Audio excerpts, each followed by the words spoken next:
is Suit Up Sports. Suit Up Sports. Where opinions are as sharp as a tailored suit. No fluff, no gimmicks, just unfiltered, hard-hitting takes on sports and a whole lot more. It's time to suit up.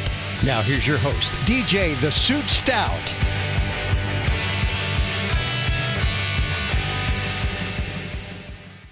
Suit Up Sports. I'm DJ the Suit Stout, along with 10-year NFL vet Frank Garcia. Frank, how you doing, buddy? I'm doing great. What a great weekend. A lot to talk about. Some great weather, and looking forward to it. Big win for your Charlotte Catholic High School football team. First round of the playoffs. Second round of the playoffs. Yeah, that's okay. But we advanced to the third round, play the number one seed, traveling up to Asheville to play with Watauga. They're undefeated this year, but I think we got a little something for them. I really do. I think that we're going to have we played some really, really tough opponents that have been above our pay grade, if you will. But now that we're kind of playing equal level, the experience well, I mean, we're not as big as the big schools, but we're competitive, and we're probably as good as you're going to find in the division we're in. Playoff football, man, in high school is always a blast. And my West Charlotte Lions won. Myers Park, who we talked about Friday before we were finished with the show, with a huge 42-0 win in the first round or second round of their playoffs. They're good. Having a bye. They have a lot of potential. They do. So, good luck to you guys up in Asheville. Be careful up there. A lot of Priuses up there, I heard. Well, we're going to be when that game happens, we're going to be out in Vegas. Oh, that's right. You won't be there. So I will not be there. We'll have to stream it. We'll have to stream the game. That's right. We'll be in Vegas. I might be on the phone, like on the bat phone over there, calling plays in from the sideline. But we're going to be out doing our job, and hopefully gaining some viewers and some followers out in Vegas. We'll be at the Virgin Hotel. I'm really looking forward to Virgin Hotel for the F1 race in Vegas, which we can't wait. That's going to be a blast. We got the whole crew coming with us this time, so that'll be a good time. Panthers had a good time in Atlanta. We didn't really know what to think about this game coming off the stinker against the Saints. The Falcons had lost 4 in a row. We beat them 30-0. We knew they would be, motivated to try to get payback for that. And the Panthers, it wasn't pretty, but they hung around and they have a great overtime win. Yeah, you know what? Bryce Young's best game. Good win for the Panthers. They showed some real resiliency, some toughness. The funny thing is that a couple of days ago, when we were doing the show at Mother's, I asked the family, is like, what do you guys want to do? Do you want to go to the Hornets game on Saturday night, or do you want to take a weekend and go to the Panthers game out in Atlanta?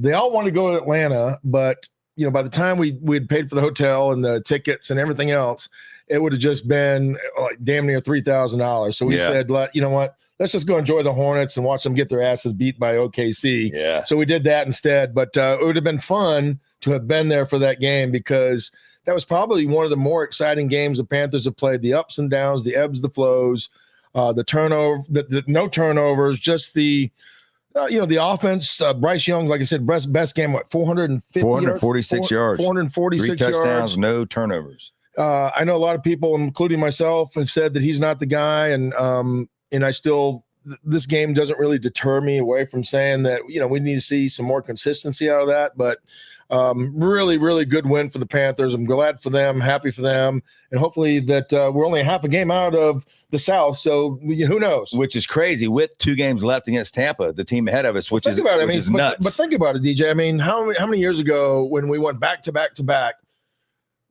This organization has never had back-to-back winning seasons ever. Yep. In the 30 years that it's been around, it's never had back-to-back winning seasons. But that doesn't mean that they haven't won the division back-to-back-to-back. Right. They did that with Cam Newton, 2015, 16, 17, or 15, 16, 17, when they were back-to-back. Ron Rivera was the head coach, but they did it with a losing record. Yeah. The Panthers have never had a winning record in back-to-back seasons. But we've been to the playoffs 3 years in a row because of a 7-9 season where we end up losing to the first round. But nonetheless, we made it. Well, here's the thing about the Panthers is number one, if you're going to win another game this year, this is the one, because the schedule gets brutal after this. You've got Seattle, the 49ers, the Rams, Tampa twice. Like all 5 of those teams are legit. And so how many wins do they have right now? 5? 6. So they're right on the money, right on the line. 6.5 was their over. Was the over and under Yeah. at the beginning of the season. That's a really, really interesting bet. You always say Vegas don't lie. I mean, they hit their numbers right on the head. And if the Panthers play like they did today on offense, they have a chance. Yeah. Right. Unfortunately, if they play like they did today on defense, I don't know if they're going to get the chance on offense because the defense was not very good. First half, so the Panthers go down, they score, which, by the way, the Panthers have scored on first drives a lot this year. I mean, even against the Patriots, when we got our doors blown off, we scored the very first drive. The first half after we scored, then the Falcons went touchdown. It was 21-3 or 21-10 at halftime. We're in a deficit. Bryce's ankle was bothering him. He had to go down the tunnel, get his ankle fixed, and I'll get to that in a second. But second half, our defense only allowed 2 field goals. So the first half, our defense didn't look good. Second half, they seemed to stand up and they did play much better. And you and I talked about this during the game. It seemed like every third or fourth play, we were like, who is this number 53? Who is this 53? And Chairless, who was taking Wallace's place. This dude, they always say about him during preseason, they say the dude's a heat-seeking missile, and when he gets you, he drills you. He's not the biggest guy in the world, but he uncoils his hips and launches his body into you at 100 miles an hour. Reminds me of a lot of a guy like John Beeson, really. I mean, I played against a lot of these guys, Luke Kuechly, John Beeson, Dak Wynn, a lot of the guys that have played and have been that size. Thomas Davis, but this guy is probably built more in the line of a smaller, under physical type guy, but he gives it all he has. And when he hits you, you're going to feel it because he's explosive and he has great hips and extension. And he was my defensive player of the game. I mean, there was some big plays on defense, and Scorton, the rookie, had another good game, but Chairless, to me, I mean, dude, he was hitting people left and right. Big fourth down stop against the Falcons. Down and filling in for Wallace. And Wallace has been playing really well. I mean, the last 4 games, Wallace has really started to kind of figure it out. So to see Chairless come in and play the way he played today makes you feel a little bit better about linebacker depth, which we didn't really think they had much of. And he played his butt off. And I remember talking to Buck probably about a month and a half, 2 months ago when we were talking about the linebackers in general. And saying it's probably the weakest position on this team. And when his comment was, you never know who you're going to have, a Will Witherspoon. You never know you're going to have a London Fletcher. You never know you're going to have, an unsung hero that hasn't shown what he's capable of doing on the big stage because they might be small. Yep. They're not going to meet the criteria. There's a guy in front of them that might be a drafted hire or the guy that's supposed to be, all world and really doesn't pan out.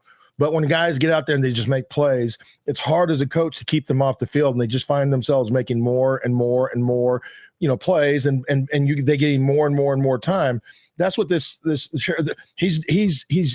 earning his position and playing his ass off, even if it's not for the Panthers. He's a guy that's out there balling and playing hard and getting noticed because he stood out. Yeah, he stood out with multiple plays where he's finishing the block, he's stopping the defender in their, or the offensive player in their tracks. There's no yak, and he's bringing the guys down. And on special teams, he had a huge hit. So he had a great game today. Back to Bryce Young for a minute because this is totally typical. Last week I'm on the show. I think it was Monday, and I said that I've given Bryce all the chances in the world, and I think he's a good quarterback, but I don't think he's a quarterback that can get us to where we want to go. And Xavier Legette, after last week with 0 catches, and I'm done with that experiment. He can't play, and anyone that watched or listened to the show should have known at that moment to bet Bryce Young and Xavier Legette today to have good games, and damn if they didn't. Bryce Young, 31 for 45, 446 yards, 3 touchdowns. Xavier Legette, 4 catches, 83 yards, a touchdown. And the catches he had weren't easy catches either. He played some big boy football today and was a stud. And then Ted McMillan, who, our rookie, who's had a great season, minus some drops here and there. 8 catches, 130 yards, 2 touchdowns. Bryce threw the ball to 9 different receivers today, which, again, last week we were complaining about how they don't throw the ball downfield. You brought up a stat, and I don't remember exactly what it was, but I think we were last in the league in 20 yards. We were bottom 5 with passes over 20 yards. And today you did see us push the ball downfield, and the Falcons pass defense was a top 7 pass defense. So, you can say that with stats or whatever, but it wasn't like we were doing it when we were down 40 points is what I'm saying. Well, let me ask you a question. We did it when it counted. Let me ask you a question. The defense today, they played better in the second half. Why? Because the offense was on the field the majority of it. No doubt. Right? So anytime the offense is controlling the ball, the defense is going to automatically be better because they're not going to have to defend. Yeah, they're going to be fresher. The offense is controlling the game. If I'm only on the field for 7 minutes versus 23 minutes, I'm going to be a lot better because my stats are going to be a lot better. You're not going to rush the ball. I might not be great, but when I'm out there, I still am not. I'm still maybe not the defense that everybody thinks I am because of the stats. Right. And I think that falls in line with the Falcons, and that falls in line in this game with the Panthers. So, you talk about Bryce Young and his numbers and his stats, and Leggett and, Tet McMillan having one of his best games. And you look at these numbers, 446 yards and 3 touchdowns. You give credit to those guys. And I'm not saying you shouldn't because they deserve it. That's why they're the NFL. But when you look at stats and you look at the average length of players in the NFL, what's the average length of players in the NFL? 3 years, 3 games. Okay. I'll tell you, that's not a guessing game. 3 years, 3 games. Why do some guys last 7? Why do some guys last 10? Why do some guys last 18? One reason might be they're just more physically gifted than everybody else, right? They're going to play a lot longer. 2 is when you go from like 3 to 7 and 7 to 10, why do those guys last? Because they're consistent week in and week out. They know, I know as a coach, when I have you out there, you're going to do your job and I can trust you. Yeah. You're going to, wherever you go or wherever I go, you're going to go. I'm going to bring you along because I know I can trust you. You earn that trust. The guys that stay to 3, 4, 5 years, those lesser careers, one, maybe not be as talented. That's fair. That's what God has given them. 2 is they're not consistent, right? The thing that gives you a career and longevity in the NFL is consistency. Yeah. There's a lot of guys in the NFL that are capable of doing, these things for one game, right? Bryce Young is a guy that he deserves to be in the NFL. He is a guy that's capable of doing these things. But is he a guy that you can look at and say, I'm going to bank my future on that guy as my quarterback? The answer for me is still no, right? And I haven't changed that stance, right? Just because of this game, I'm going to pat him on the back. I'm going to tell him how great he did, but I'm not going to sit there and say, oh my gosh, where is this every week? It's possible, but in order for it to be possible, you have to have all the pieces in place. And if you're going, 500 in the NFL, you're not going to get all those pieces unless you're doing incredible in the draft and getting to some of those late rounders and finding the guy that like number 53 that come out and be players, or you're hitting home runs in free agency. And free agency is not the way to build in the NFL. It's the way to patch holes. So I appreciate this game today by these guys because it was fun to watch, and I'm going to pat them on the back and I'd tell them in person, you guys had your best game. Way to go. Good job. Do it again next week. Well, that's the thing. And you and I were talking about this before the show is that, if Bryce or Xavier Leggett, those two in particular, if they strung 5 or 6 games together, I don't mean Bryce throwing for 446. Yeah. I just mean throw for 280 and no interceptions, and Leggett, you look yards. Like you're the reason why you're winning games. Today, the offense and Bryce Young look like the reason they're winning games. No question. And so if we see that consistently, then we might start believing. And that's the word, consistency. And today was great. And I didn't see this coming. None of us did. I mean, even Canales, again, I'll give credit where it's due. We talked about he doesn't trust Bryce. That's why they're not doing this, or that's why. Well, today they were throwing the ball downfield. The offense looked completely different than what we've seen. And damn, it was fun to watch. Now let's see what they do next week on Monday Night Football at San Francisco. Because guess what? That ain't Atlanta. If they do it again, then we go, okay, wait a minute, is that a building block? And then we go to the next hurdle. But you're right. For today, it was great. We'll take it. Tech McMillan is a stud. I think we'll all agree on that. He's shown out every week, and he had his best game today with 130 yards, 2 touchdowns. But today was just fun to watch as a Panther fan. I'll give Canales credit. Let me tell you, I give Bryce Young credit too, because the one thing that neither one of us have ever questioned is that he's a tough dude. I agree. And I'm not going to question that. We never question that. And he's played with a bad ankle. For an undersized guy in this league, taking the hits that he takes, the amount of sacks that he's taken. When you're 190 pounds soaking wet and you have a 290 pounder falling on top of you and trying to drive their weight through you to take all your wind out, to break your ribs, to basically decapitate you if they could. In that moment, it's not like, the Spartacus like Game of Thrones. Not Spartacus and, going out there and really decapitating, but it's just an analogy. They're trying to physically abuse you to hurt you, to take you out of the game. And you stand up and you go do it again. And listen, he went to the tunnel. He came back. He got hurt again, came back. So Bryce Young's toughness, neither one of us have ever questioned. I have some respect for him in that category. No doubt. If the game was built on toughness alone, however, especially at that position, he would be an MVP. He would be a guy that you'd go out there and say, I'm going to roll with that guy because he has what it takes. And that's great to see, hopefully, for some of these younger players on the Panthers, especially with how influential they are with by the quarterback. The actions around them when they get hurt, they tap out. They want to. It's like soccer. They bring the stretcher out. Oh my gosh, I have to go to a showcase, and they spray the ice on them, and all of a sudden they're healthy back. It's a production. Bryce Young, if he's hurt or injured, he might have to come out of the game. But if he's hurt, he might go rub it off, but he's coming back. He did, and he's going to fight his ass off. And listen, one of the things that I know I complained about last week, and I know you've complained about before, is the fact that, is he a leader? Like, we don't question he's tough and smart, but is he a leader? Well, today, agree. When you see this dude come back today, he showed leadership. So there was a lot of positives to take to the game. And then Tommy Tremble, who you didn't hear his name called all game long, overtime. One catch, 54 yards, which ended up being the catch that got us in the field goal. You never know when your number is going to be called. That's it. And to step up and make a play at the biggest moment. And what a tough run, too. I mean, he broke 2 tackles and ran hard. And so, man, as a Panther fan, you feel great today. But it's very similar to, I'll equate it to a game that we watched last week. We all watched it last week, and that was Indiana when they were down against Penn State. And the quarterback rallied and started making plays. And guys started rallying around him because they knew that they trusted that guy, that he was going to give everything he had.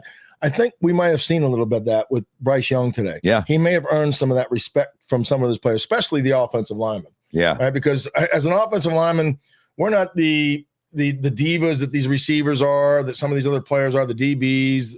Some of those guys that go out there and they get touched. Oh, I got to show everybody in the world how hurt I am. I mean, we're living with pain.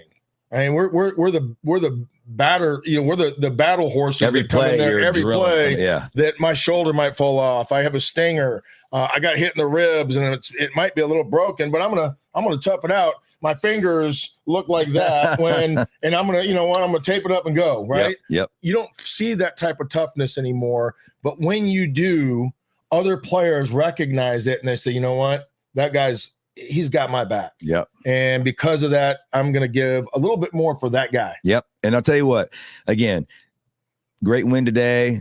They get an extra day, Monday Night Football next week at San Fran. But we got a Monday night game? Which even scares me because, God, I don't want us to get our asses We're going to be at the Virgin Hotel for Monday Night Football? Listen, San Fran's not a far flight from there. And I don't think I haven't thought about it because I'm flying to Fresno. I've thought about diverting to San Fran. And then I went, you know what? Have you been to that stadium? I haven't, because the year that we went to the Super Bowl there, 2015, I sent the team. I didn't go. I was there. You were there, yeah. But the game was like more near San Jose or that area, the south of San Francisco. But all the Radio Row and everything was downtown San Francisco at the convention center, and it was slam packed with whatever you wanted to see. Bums on the street, people shooting heroin on the side of the road. I mean, it was nuts. but the commute was about 30 to 45 minutes every day. Well, I've been to this baseball stadium there, and it's beautiful. But, yeah, the Panthers is their gift for winning today. Get San Fran on Monday Night Football. San Fran was playing Arizona, and they're rolling. Yeah, they're rolling. Purdy's back and didn't look like he missed a beat. Let's talk a little college football real quick, because this weekend, not only was there some great games, but we saw a couple of things we've never seen before. And let's start with your South Carolina Gamecocks against Texas A&M. We've got a bunch of buddies who are Gamecock fans. Well, before we go into that, we could get these guys as a sponsor. Those butter snaps. These are pretty dang good. Dude, they're my grandpa. Can we get some butter snaps as a sponsor? My grandpa used to eat them, and I'm addicted to them. And I keep them in 2 cans over there like my grandpa did. And I sit there when I'm watching games up here. But South Carolina, our buddy Justin Goff, I think he's still very ill about this. Get up to a huge first half lead. 31-3. New offensive, 30. New offensive coordinator. Sellers looks like he did last year. It was 33. Sellers looks like he did last year. They're running the ball. Harbor, the big 6'4" receiver that runs faster than anybody in the country, looks like a world beater. It's halftime. And I can relate to this because I'm a Mets fan and a Panthers fan and a Hornets fan. Even with that 30-3 lead, I know that every Gamecock fan was still going, it's not over. and you hate to think that way, but you've been down that road before, even though this was the biggest comeback, I think, in either team's history. A&M's history. And then second half, all of a sudden, the receivers for A&M don't drop the ball every time, and the quarterback's not throwing interceptions. And a couple turnovers. And South Carolina. Momentum. I don't necessarily think they took the foot off the pedal. I just think Texas A&M took the foot off the pedal for them and played a much better second half, obviously. But to come back and win 31-30, which is a huge comeback for Texas A&M, because obviously they're sitting pretty in the playoffs right now. Not that would have knocked them out, but as far as getting the bye in the first round, it was a big game. Come back and get a heartbreaking loss for South Carolina. It's crazy to think about. As a player, you always feel like you have a chance to win, regardless of score, until you realize that there's no chance, right? Yeah. I don't feel like A&M ever panicked in this game whatsoever. They walked into that. And as a coach now, no longer a player, I wondered myself, I was like, what was the difference between the tale of two halves? Right? You walked into this game, walked into this game, you weren't prepared. You had lackadaisical effort. You were nonchalant. You were, you looked past maybe Carolina. And it shows you that even in college football, in the SEC in particular, in my opinion, which is the superior league because of the amount of talent, no doubt, and each and every week that you're going to, come into, that you can't look past anybody. And A&M almost felt like they came in sleepwalking at home. They just got out of bed and they're like, stretching and yawning, and like, oh, damn, we're in a football game here. We're getting our asses whooped. Let me slap myself around, throw some cold water, and let's go. Yeah. Right. And they bucked up in the second half. The question would be, are you a good coach or are you a bad coach? Right. Because you didn't prepare your team to be ready for that game. That's what it looked like to me. They were lackadaisical, dropping. Those are lack of concentration and lack of focus. And throughout the week, you hound and harp on guys. This is going to be a huge game. These are the games that it's a trap game. Don't fall. These are the games that we have to do what we do better than any.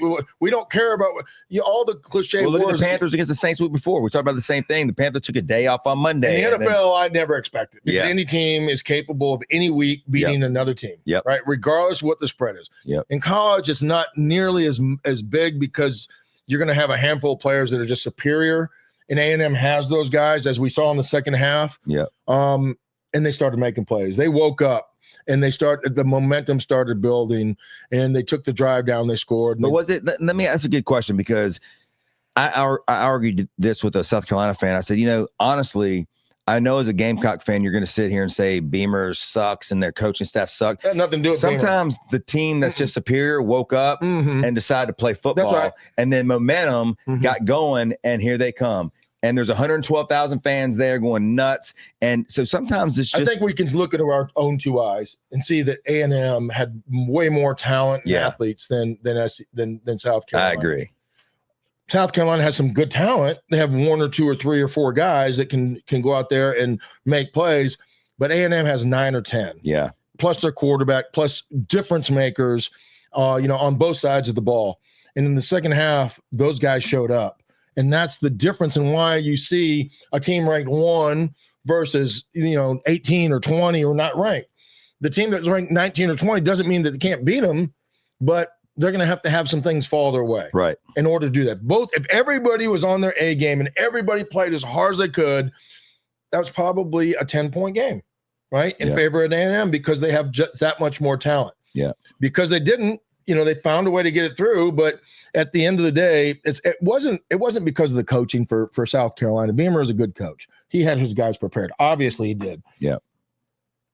When you go into halftime and you're winning 30-3, what adjustments are you going to make? Right. I mean, it's hard, and the players, regardless of what you want to say, people don't think about those things. Your natural tendency is going to probably be you're not going to be as motivated up 30-3 as you were 0-0. And I know you can sit there and say, yeah, I am. And I'm not saying it's like a huge fall, but it's just natural to go out there at 33 going, all right, we're going to play hard, but you don't have that dog. And Texas A&M, knowing that they're down 30-3, are going to give you all you got. And they woke up. You can lie to me. I can lie to you. We can lie to each other's faces and say you're the best, and you're gonna you could block that guy that's 6'5". You would kick his ass. Yeah, I could pump you up as much as I want, but when reality hits, right? It doesn't matter what you told me. As a coach, I can tell you all those great things, and I can build you up to be David. Yeah. But when Goliath comes over and there's no damn stones to be found, you're in trouble. Yeah, because it becomes a wrestling match. It was a crazy game, fun game to watch. Gamecocks take it on the chin. A couple other games I want to talk about in college football. But we got to talk about that incident that took place in that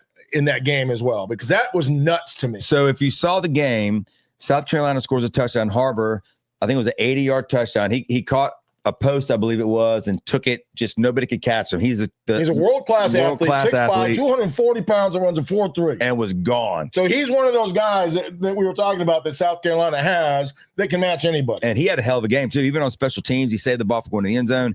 He runs into the tunnel after scoring a touchdown. A couple players follow him in there. He pulls in limp. He's holding his hamstring. Gosh, my hamstring. I ran too fast. As they turn around to come out of the tunnel, a Texas state trooper shoulders one of the guys and then turns around and starts cussing him out, like, get the hell out of here. Get your ass out of here. To South Carolina players' credit, they kept going. They didn't talk crap. They did exactly what they should have done in a situation like that, which was yes, sir, and they walked on. With that being said, the trooper was completely out of line. And to Texas State Trooper, the Texas State Troopers and Texas A&M, not only did they suspend him immediately, like within 10 minutes, to their credit, it was on social media that he has been suspended. To their credit. So to their credit, they did the right thing. And look, sometimes we're friends with a lot of police officers. I love my mom was a cop. Your mom was a cop. For 30 years. We support police officers and the military. 100%. We support all that. Structure, discipline, follow the rules. No doubt. Yes, sir. No, sir. Get in line. No doubt. If I screwed up, I own it. We support the cops and the military more than anybody. That guy was out of line. 100%. Props to Texas State Troopers for suspending him right away and Texas A&M for getting him out of there. I don't think the guy should be fired. A lot of people are saying he should be fired. I don't think that's the case because I do think in this day and age, everybody wants to cancel somebody for any mistake. The guy was definitely in the wrong, and he got suspended immediately. They shouldn't fire him. They should suspend him. Listen, the worst thing that's happened to this dude is everyone's seen it.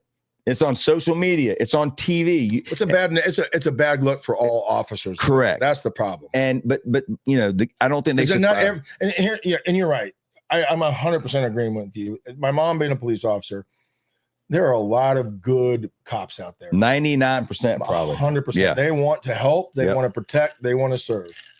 But unfortunately, in the world we live in, regardless of what profession you're in, there's going to be that 1%. Yeah. And I think whether this guy might be a great cop or not, I don't know, but he got caught in a bad moment, and it's going to look really bad and reflect really bad on him and a lot of other state troopers in Texas, because it's going to be like Smokey and the Bandit, and he's coming out there and he's just trying to, arrest everybody. You want to hear my theory on it? You're ready for my theory? Because when I saw it happen live, and I was like, damn. And so I started thinking about it. I was like, did that just happen? I was like, I did too. Rewind. Here's my theory. I mean this. I'm not trying to be funny. Here's my theory. The dude has probably grown up in Texas. Oh, no doubt. No, he's probably been a huge Texas A&M fan. No doubt. They're getting their asses whooped. No doubt. These dudes run down the tunnel, and this dude's probably already mad that they're getting their asses whooped. And then he probably also knows there's a lot of people watching what's going on here, and he probably just let the moment catch him, and he threw a shoulder into the player. Again, I want to give a lot of credit to the South Carolina players because they handled it perfectly. They showed they showed professionalism, no doubt, and they're not professional. This guy is a professional. Correct. And so I want to give total credit to the players because they handled it 100% the way they should have. I just think the cop was probably a lifelong A&M fan that got caught. I'm not making excuses for him. I'm saying that's probably what happened. They suspended him within 10 minutes. Yeah. So I think they handled it. I don't think the guys get fired. Well, here would be my only question. I think the guy made a mistake. Here would be my only question, right? And I think a lot of people maybe they make him a school crossing guard for like 6 months. They punish him. Yeah, that's it. I don't know what his resume is. And if this is a one-off moment, then I would say, you know what? Let's reprimand. Let's make sure he knows he made a mistake. Let's hear his apology or what he feels he needs to do. I want to see and give it a little time for him to process what's taken place and if he made a mistake or not. I don't want to coerce that. I don't want to make him do those things. I want to see if he does it on his own. I agree. So if those things happen and he shows some remorse and acknowledgement that I got caught up in the moment and I screwed up, I became a fan at that game, I can forgive. And I think a lot of people in America can anybody forgive, that's reasonable can right? forgive. But if you've made a mistake, you want to be forgiven, right? So forgiveness is one of those things that we should do for each other until it becomes a choice. And there's a pattern. If there's not a pattern there, I would reprimand, I might suspend, and I might demote, right? Those would be the three things that I could do, depending on, what level we need to do to make that a point, right? And that's up to the authorities in that. But if this is a problem and this is an ongoing thing, what happens when I, as a citizen, and you stop me and question you or challenge your authority and say, I'm not sure that you're in the right here because I've done nothing wrong. Are you going to take your gun out and point it in my face? Well, that's the problem. No, I'm not saying what he is or not. Right. But that's the perception that people are going to have. And the other thing that I've read that people are saying is, okay, well, what if the player bowed him? Didn't happen that way. No, exactly. What they're saying, and this is actually going to your argument. I don't care what. If a player bowed him and he arrests the dude on the spot, well, guess what? I don't care. The guy bowed him. So why is the cop not getting the same is what they're saying? If this was not in a setting, if this was, so it's the same thing as we have liberties and things that we are allowed to do with freedom of speech and things of that nature that aren't attacking, that aren't aggressive and those types of I can say almost anything I want. There's going to be consequences, just to what level. The difference is, adults have the ability to do what? Control their emotions. Make a choice, and control their emotions. This man, in this situation, he got caught up. And he made a bad choice. That wasn't an adult moment for him. If those adult moments have happened before, or not those adult moments have happened before, then I got to let him go because I'm not going to have that on my watch. Yeah. And we can't have police officers running around with handcuffs and guns and talking to normal citizens. I guarantee he won't be guarding that tunnel ever again. Regardless of whatever happens. He's out of there. He's out of the tunnel. I guarantee. That's right. He might be concession stand in the corner, but he's out of there. They've regulated him to like a high school game. Yeah, he definitely won't be in that tunnel anymore. But that was a crazy incident. Another great game this weekend was Oklahoma going to Alabama. Oklahoma, the 11th ranked team in the country. Alabama, number 4. Alabama loses to Florida State the first game of the season. They've been whooping everyone since, or at least winning ever since. They had a lot of momentum. And man, Oklahoma's defense. You mentioned this on Friday about Brett Venables and the way that he's had success against Alabama from a defensive standpoint. We already know that Oklahoma had one of the best defenses in the country. And what you said on Friday translated perfectly to Saturday because their defense look, Simpson still finished with great numbers, 300-something yards, but he did not look like the Simpson that we've seen all year. He had a bad interception. He was overthrowing guys that were wide open, and the Oklahoma defense frustrated the hell out of him and Alabama. And then Mateer on the other side, his numbers were not pretty at all. I think he threw for 130 yards, but he ran when he needed to. They had less than 100 yards rushing. Yeah, I mean, the turnovers and the defense won that game. No doubt about it. For Oklahoma. No doubt. Brett Venables his defense won that game. No doubt. And listen, I'm going to be the first to tell you when I make a prediction like that I come out and I prognosticate to this is the way it's going to. I'm going to tell you, I'm right. Oh, I know that more than anybody. But when I miss, we're going to forget about that and move on to the next thing. You're right. I mean, I think if this is one of those moments where I can pat myself on the back, because I think I felt like this was the exact thing that was going to happen in this game with Brett Venables. He has Alabama. I don't know if it's their number, but he has their defense believing that they are bigger, faster, stronger, and are going to make more plays. He's so aggressive. I love his style, and you would love his style. Your dad would love his style. No question. If you're an aggressive dude and you're firing and balls to the wall, and they did it without their best defender. He was out. And you're going to empty your gun. And you know what? If it happens, it happens. If it ends, it ends. That's the way he coaches his defense. Yeah. And I think that that's good most of the time because guys build off of that. They play with their hair on fire. They rally around and they have fun and they're physical and they're fast. But there's other times it's going to hurt you, right? So, you have to take your wins and your losses with those things in mind. But in this game, it's exactly what the difference was in a good team beating a really good team. Because I think Oklahoma was a good team. Their defense is really good. I didn't give them nearly enough credit for how good they were. And I'll tell you what, it really shows you, and this wasn't even the game I was going to dive into, but it really does show you how good Ole Miss is because Lane Kiffin and Ole Miss went into Oklahoma and beat them. And now you see what Oklahoma did at Alabama. Shows you how good Ole Miss is. Well, we talked about this in basketball last year. Matchups matter. True. If Ole Miss can spread you out and minimize your aggressiveness because you're not going to have the types of players or you're not going to be able to pin your ears back and get after guys because they're throwing the ball, dinking and dunking and getting the ball out. All those blitzes don't matter. And that's what Ole Miss does. They dink and dunk you to death. And Lane Kiffin is a really good coach because of that. He's a genius on offense. He can win putting two tight ends, putting two backs and running a basic wing tee and run the ball down your throat. Or if he knows that that's not going to be his best opportunity or chance, he can spread you out and throw the ball over the field because his team is prepared. And that is a sign of great coaching along with great recruiting and great teaching. Those are great teachers that have the ability to line you up in a tight formation and run the ball down your throat and not miss a beat. And we're going to win a game 10-7 because that's our best chance. Yep. If we get in the shootout, that team over there on the other side, they got frisbee catching dogs. We got no chance to keep up with them. That's where Ole Miss, I think, does a better job. And that's where Oklahoma in this game realized that, hey, listen, Alabama is a great matchup for us. And I thought that as well. They run the ball. The quarterback's good. And they haven't run the ball as good this year, but they're not a spread you out, throw the ball all over the place. And Lane Kiffin can do that. I don't think that Alabama is that type of team. They're going to run the ball down your throat. They're going to force it down. Whether you have 8 guys in the box, 7, they're going to come at you and they're going to do what they do. And there's a certain pride to that and value to that. And that's why Alabama's always going to be successful. But there's going to be times where you have to do other things.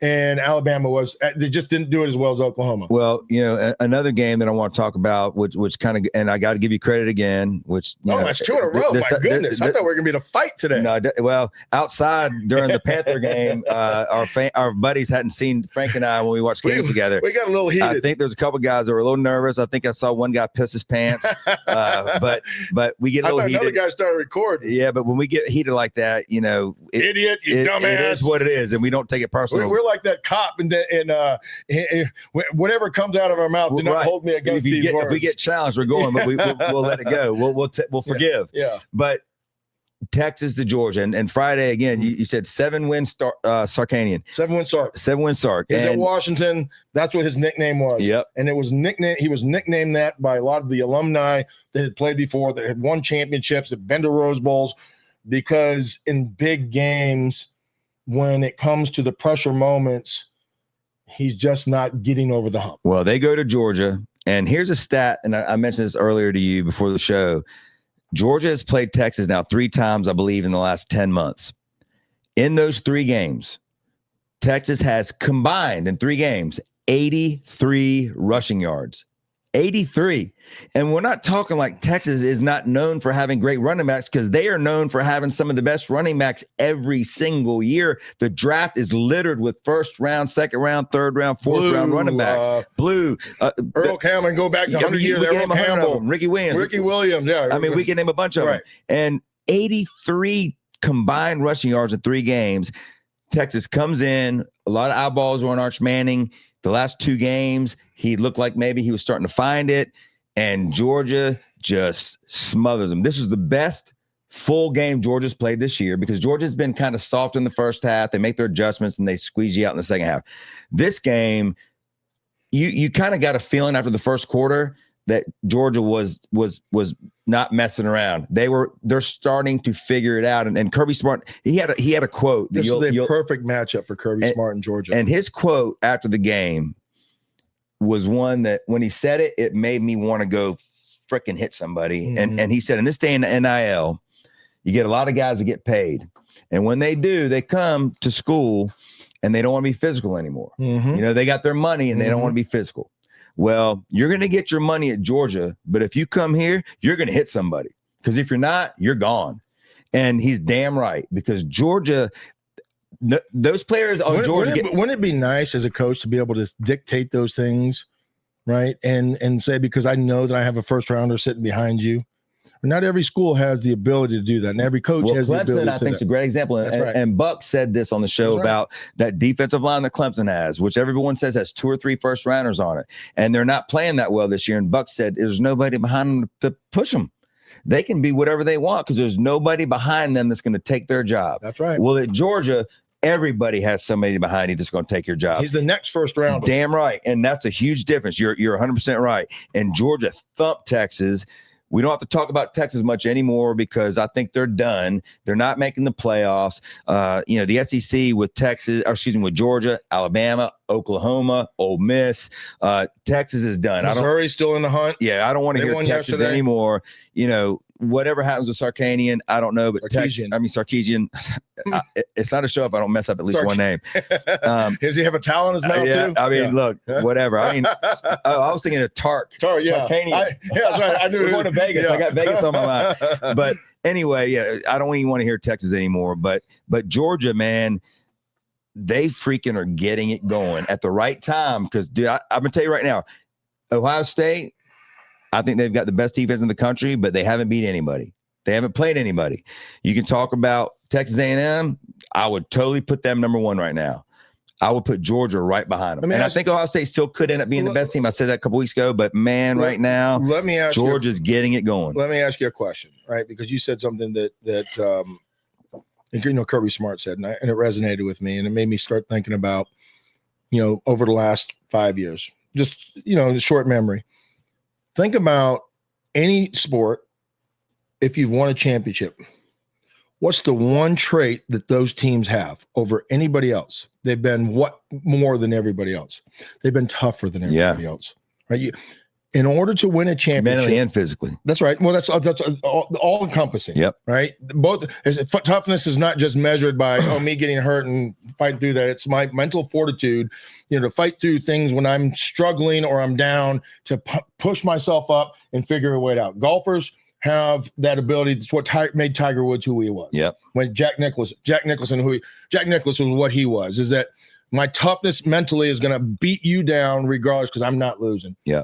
Right. Those are the things that separate championship teams from everybody else, whether it's OKC, whether it's, you fill in the blank, the Eagles, what college team won Houston last year, tougher than Duke.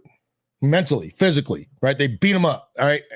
There has to be some sort of toughness involved with a championship team. And that's what Georgia preaches to their recruits, regardless of who you are.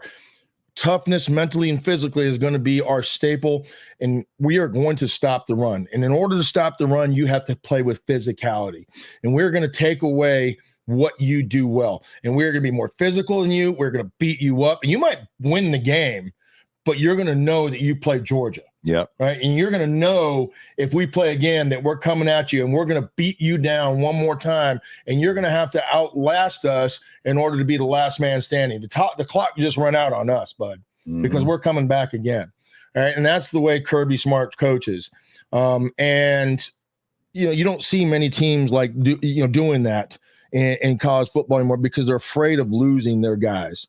And whether it is the Vanderbilts or the Missouris or the Indianas, that's what's going to be the difference, is that when you've run the gauntlet and you've walked through the fire, and I think the SEC, because of the teams we're talking about, they play a team that's going to, match up with every you week. And their coaches are preaching the same thing, that SEC is tougher than anybody else. They might be the most gifted or fit, talented, best quarterback, whatever it might be, but they're going to beat you up when you play them. Yeah. And Georgia does it as well as anybody. They're a bully in the SEC, and they bullied Texas into that win. Yeah, I tell you, if I had to pick teams right now, if I was making rankings, Texas A&M would be one, because they showed the toughness you're talking about, down 30 to freaking 3 at halftime. Georgia, number 2. I still put Ohio State up here, and I still think Ohio State could be better than anybody because their defense is so good, but they haven't played anybody, and they're not going to play anybody until they play Indiana in their championship game, and we'll see what happens. And, because Indiana, they just keep winning, and that quarterback this week, 4 more touchdown throws. The kid's a winner. So we'll see what happens with that. But like you said, in the SEC, every week you're playing somebody that can beat you. And that's not the case when you're, Ohio State and when you're playing these UCLA this week for Ohio State. Indiana showed some toughness last week. Yeah, against Penn State. They came out and validated what they did again, this week against Wisconsin. Wisconsin's not a bad defense. They're a pretty good defense. They're going to be physical up front. They're going to try to stop the run. But Indiana just had too many players. I still think my top 4, Indiana was not in that going into last week. Alabama probably would have been. But it still has to be Ohio State until somebody proves them otherwise. And I know that their schedule may not be as daunting and challenging as what Georgia or what some of these other schools have played. But until you knock the champs off, they're still the champs. True. And they have a great defense. They have all the pedigree to be a championship team. They haven't been tested like those other teams. And that's going to be the challenge. Texas, they played with, really tight game.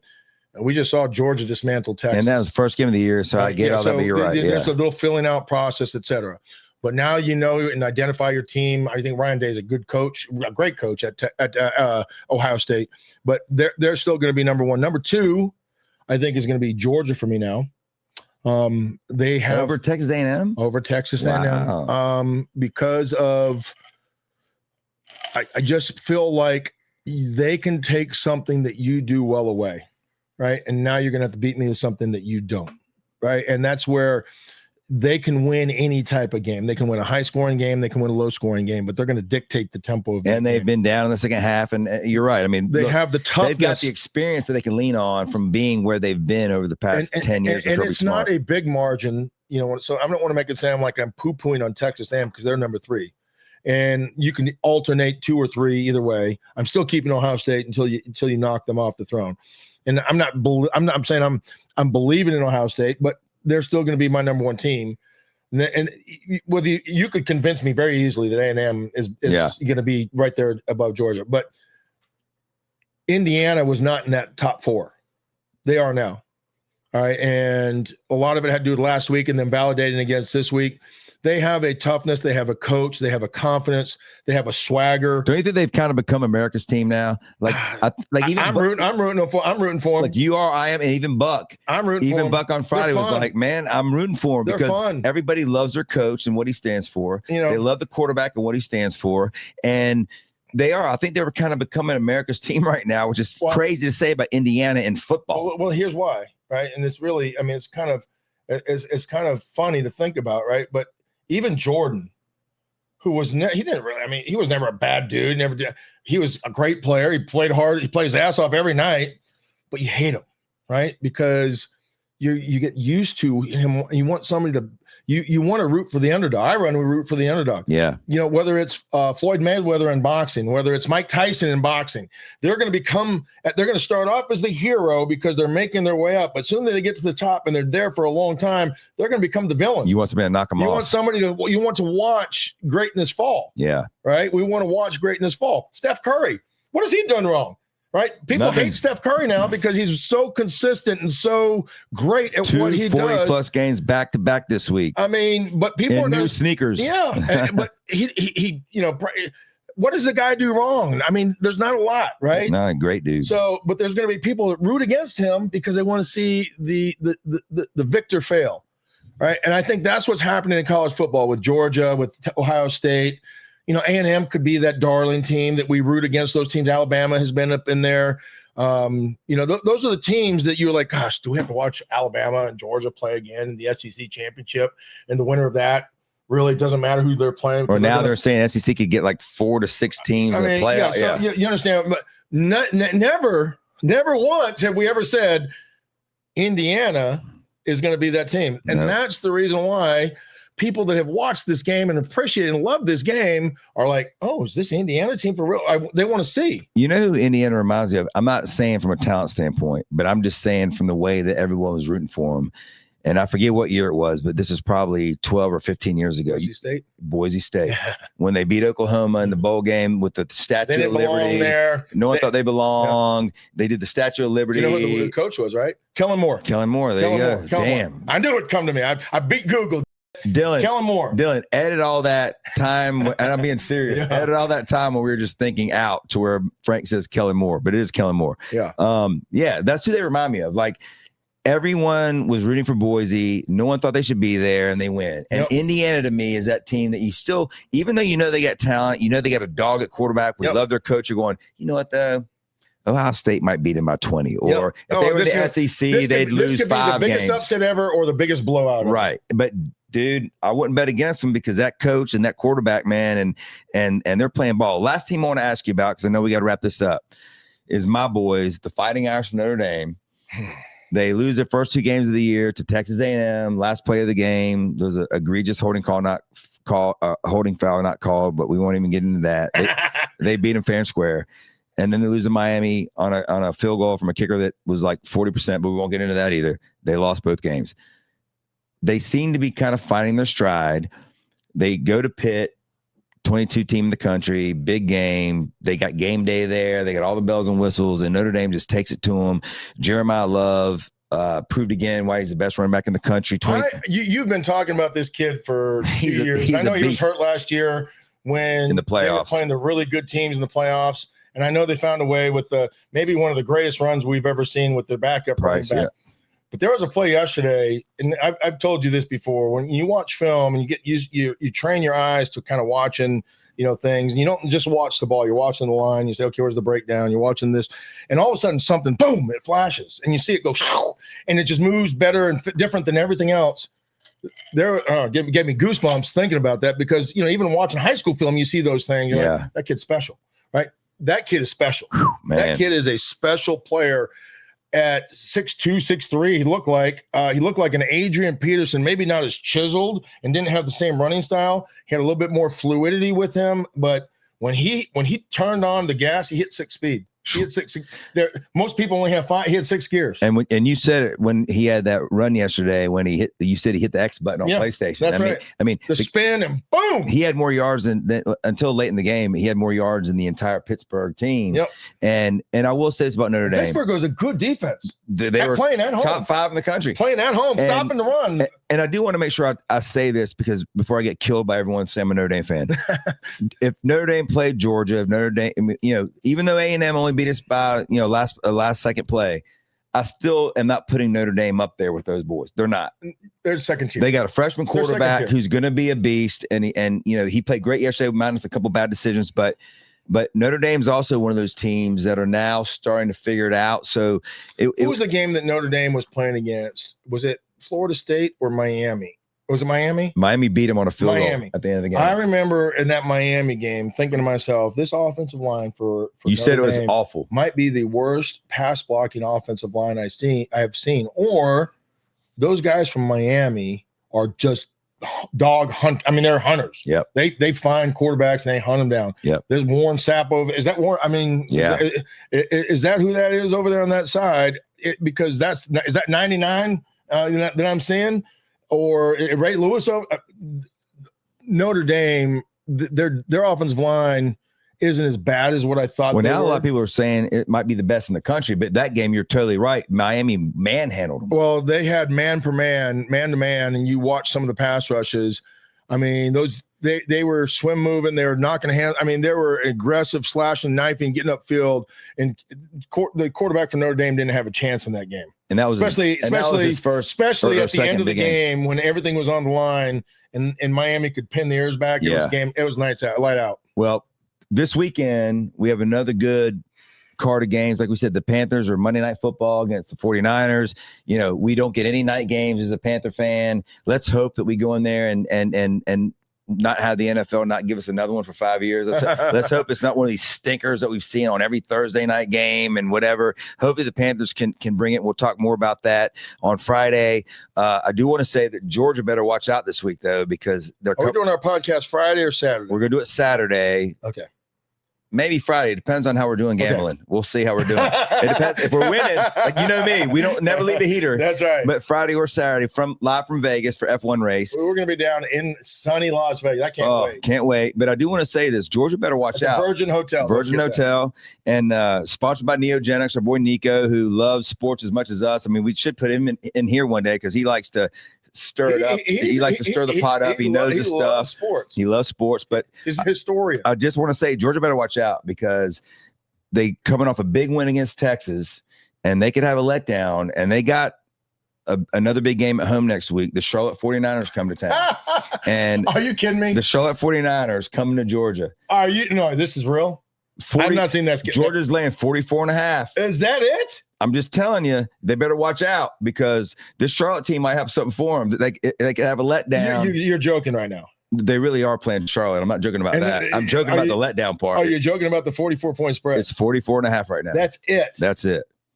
But you got to think they're going to have their 4-string guys playing, which I know still. I know 44.5. But there are some actually good games. I know some high school kids that are better than the Niners. I like the new coach. You got a long way to go. Great, but my God, the fact they even have Georgia on the schedule, good. Take that money and put it right to the NIL program. Which we're going to be in Vegas. We'll be in Vegas. If I don't come back, it's because somehow because you put all your money on Georgia. Georgia has not shown up and they've fallen off the bus. I mean, or the Niners decided to play like David. That's a payday, so take it and put it to the NIL because you're going to need it. But there are some good games next week. I'm going to tease it.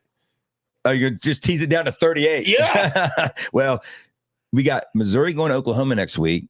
So that'll be interesting only because, number one, Missouri has a great defense. They have a great running back. They're scrappy. Like you said, they're a tough team. And Oklahoma coming off a huge win at Alabama. So there could be a little letdown. That'll be a good game.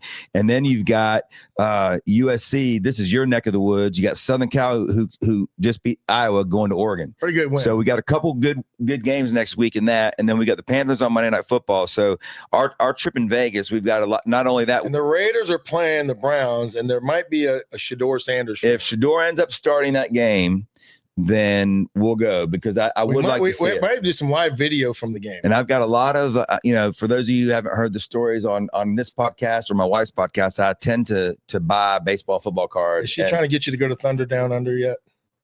I mean, we got the kids with us, so I think the only Thunder Down Under is going to. Dylan wants to see that. Well, Dylan might go with you. I mean, Big D might go with you, but I hope Shedeur starts because that would be fun to be his first game. I have some really good football cards of him that are probably it's like a stock. If he starts and plays well, they're gonna go and I'm gonna sell the hell out of him. So we got. Selfishly, he's hoping Shedeur starts. I hope he starts. But we're gonna and our boy Mike Conrad has said he should have been starting since his freshman year in college in the NFL. So he'll be really happy. But good card of games again this weekend. We'll be in Vegas. Tune in. We're gonna be live. F1 race. We can't wait for that. Virgin Hotel. They've done some amazing renovations. All brought to you by Neogenics and our boy Nico. We appreciate him. We'll see you from either Friday or Saturday. We're going to wait and see how things go, but we'll be live in Vegas. We'll see you then.